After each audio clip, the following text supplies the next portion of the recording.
திருச்சிற்றம்பலம் தில்லையம்பலம் தென்னாடுடைய சிவனை போற்றி எந்நாட்டவர்க்கும் இறைவா போற்றி அருள்தரும் தேவகிரி அம்மையுடன் அமர் நஞ்சுண்டேஸ்வர சுவாமி திருவடிகள் போற்றி 63 நாயன்மார்கள் திருவடிகள் போற்றி நானாசிரியர் பெருமக்கள் திருவடிகள் போற்றி நால்வர் பெருமக்கள் திருவடிகள் போற்றி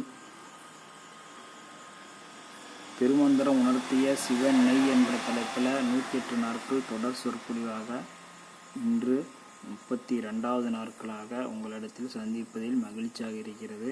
திருமந்திர பாடல் 18.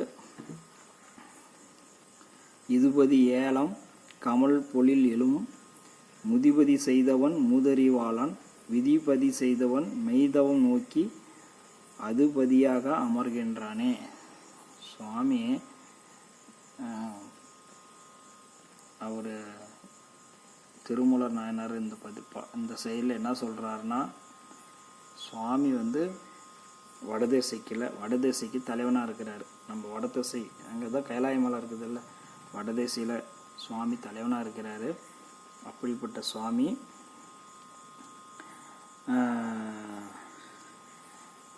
7 ஆதாரங்களையும் அளித்து அவன் சுவாமி என்ன பண்ணுறாரு, அவன் 7 ஆதாரங்கள் அளித்து அப்படியே பால் நிலமாக ஆக்கிறாரு. அவன் சுவாமி எப்போன்னு சொல்ல முடியாது, மிகவும் பழமையானவன் சுவாமி மிகவும் பழமையானவர். அப்படிப்பட்ட சுவாமியை மெய்தவம் நோக்கி நம்ம அவரை அன்போட வழிபாடு செய்துக்கிட்டு வந்தோம்னா பாவங்களையெல்லாம் போகக்கூடியவன். அப்படிப்பட்ட சுவாமியை நம்ம வணங்கிட்டு வந்தோம்னா நம்ம பாவங்களையெல்லாம் போக்கக்கூடியவர் அப்படின்னு ஐயா சாமி திருமூலர் சொல்கிறாரு. வடதிசையை இடமாக கொண்டிருக்கிறாரு. நீங்கள் வடதிசையை இடமாக கொண்டு இருக்கிறார அவரை நம்ம உண்மையாலும் நம்ம வழிபாடு செய்துக்கிட்டு வந்தால் சுவாமி என்ன பண்ணுறாரு, அவர் அம்பாளுக்கு இடபாகம் கொடுத்தார்ல, அது மாதிரி நம்ம வழிபாடு செய்துக்கிட்டு வர அன்பர்களுக்கும் இடபாகம் தருகிறார் அப்படின்னு சுவாமி இடபாகத்தில் நம்மளை அடியார அமர வைக்கிறார். ஆமாம், சுவாமி இந்த பதிவுக்கு அர்த்தம். இது பதியாக அமருகிறான், அத்தவம் செய்வாரை இடபாகமாக கொண்டு எழுந்தருள செய்கிறார். நம்ம சுவாமி என்ன சுவாமி சொல்கிறாருன்னா, நம்ம இறைவனை தினசரி வழிபாடு செய்துட்டு வந்தோம்னா அம்பாளுக்கு இடபாகம் கொடுத்தாருல, அதே மாதிரி அடியார்களுக்கும் இடபாகம் கொடுக்குறாரு அப்படின்னு சொல்கிறாரு திருமூலர் ஐயா. நமக்கு அன்பர்கள் தினசரி கோயிலுக்கு வரணும், வழிபாடு செய்யணும், திருமுறைகளை பாடணும், அடையாளத்தில் அன்பாக இருக்கணும், குருநாதரை வணங்கி போற்றி வழிபாடு செய்ய வேண்டும், தினசரி சிவபூஜை செய்து வர வேண்டும், மனபூஜை செய்து வர வேண்டும். அன்பர்களிடத்தில் நம்ம சிவ வழிபாட்டு முறைகளை எடுத்து சொல்லித்தர வேண்டும். நம்ம முறையாக வழிபாடு செய்துக்கிட்டு வந்தோம்னா அவர் மனதால் தவம் செய்தால் நமது இடது பாகத்தில் அம்பாளுக்கு கொடுத்த அந்த பாகத்தில் நம்மளையும் அமர வைக்கிறாரு. அப்படிப்பட்ட சுவாமி நாம் எப்பயுமே போற்றி வணங்கி வர வேண்டும். இடைவிடாமல் அவரை வணங்கிட்டு வந்தீங்கன்னா நமக்கு பெரிய ஒரு நல்ல இறைநிலை கண்டிப்பாலும் சிவபெருமான் திருவடியை விரைவிலேயே அடைவதற்கு வழி இருக்குது.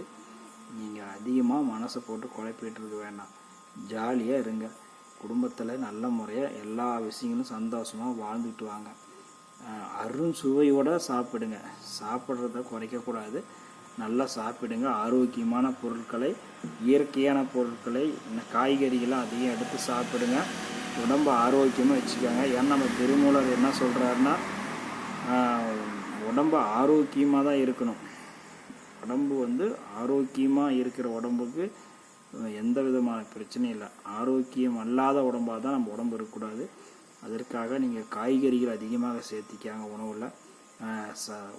சாப்பாடு கம்மியாகவும் பொரியல் 2-3 பொரியல் செய்துக்காங்க. கீரை ஒரு பொரியல், இப்படி ஒரு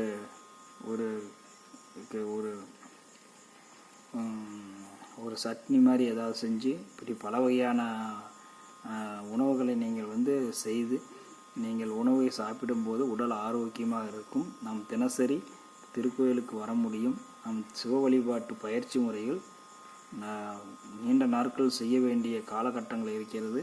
நீங்கள் ஒரு 30 ஆண்டுகள் புற உலகத்தில் இன்பமாக இருந்துட்டு இப்போ திடீர்னு சுவாமியோடைய திருவுருளா வந்திருந்தால் இன்னும் உங்களுக்கு ஒரு 30 வருஷத்துக்குள்ளே நாம் எதுவாக இருந்தாலும் ஒரு 60 ஆண்டுக்குள்ளே பயிற்சி எடுத்துக்கிட்டால் தான் ஒரு 50 ஆண்டுகள் தான் உடல் ஒத்துழைப்பு தரும். 50 ஆண்டுகளுக்கு பிறகு நம்ம உடல் ஒத்துழைப்பு தராது. அப்போ எந்த பயிற்சி செய்தாலும் உடம்பு ஒத்துழைப்பு தராது.